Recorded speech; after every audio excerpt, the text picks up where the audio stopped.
আসসালামু আলাইকুম বন্ধুরা, নাহমাদুহু ওয়া নুসাল্লি আলা রাসূলিহিল কারীম। আল্লাহ নবী 1400 বছর আগে ফরমাইছে যে তোমরা বিধর্মী, মানে মুসলিম ধর্ম ছাড়া অন্য ধর্ম যারা আছে, হিন্দু খ্রিস্টান যাই হোক, যে অন্য ধর্ম লোকের ভগবানকে বা দেবতাকে বা ঈশ্বরকে যেটাকে তারা পূজা করে সেটাকে কোনোদিনও গালি দিও না, এবং তাদের ধর্মকে তোমরা ছোট করে দেখো না। তাদেরকে সম্মানের চোখে সবসময় তাদের প্রতি আহ্বান জানাও।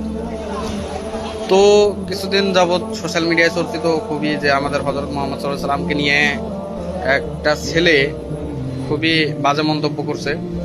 সেই জন্য আমাদের অন্তরে খুবই একটা খারাপ লাগছে। তো আমাদের নবী হযরত মুহাম্মদ সাল্লাল্লাহু আলাইহি সাল্লাম 1400 বছর আগেই ফরমায়াত হয়ে গেছে যে তোমরা বিধর্মীদের যদি কোনো দেবতাকে বা ঈশ্বরকে তোমরা গালি দাও, তাহলে নিশ্চয়ই বিপরীতে তারা তোমার আল্লাহকে গালি দিবে।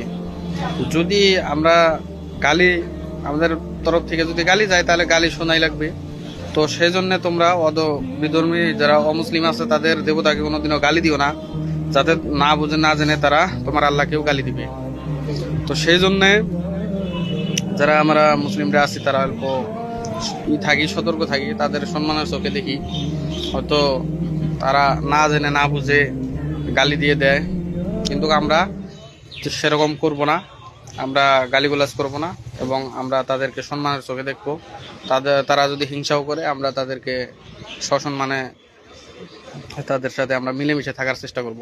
আমারও বহুত হিন্দু ফ্রেন্ড আছে, বহুত হিন্দু ফ্রেন্ড সার্কেল আছে, তাদের সাথে যেভাবে আমরা মিলেমিশে থাকি সেভাবে আমরা মিলেমিশে থাকার চেষ্টা করব।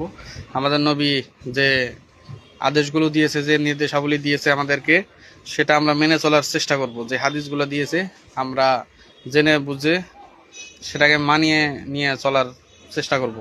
কিন্তু হয়তো আমরা অনেকেই জানি না, না জেনে না বুঝে মানে গালিগুলাজ করে থাকি, সেগুলো করবো না, আমরা বিরোধী থাকবো। আমাদের নবী হযরত মুহাম্মদ সাল্লাল্লাহু আলাইহি ওয়াসাল্লাম নিজে ফরমায়াত হয়ে গেছে যে তোমরা বিধর্মী অমুসলিমদের দেবতাকে বা যেটাকে তারা পূজা করে, যেটাকে তারা ইজ্জত দেয়, সম্মান করে, সেটাকে নিয়ে কোনো সময় কটূক্তি বা কোনো আলাপ আলোচনা করো না।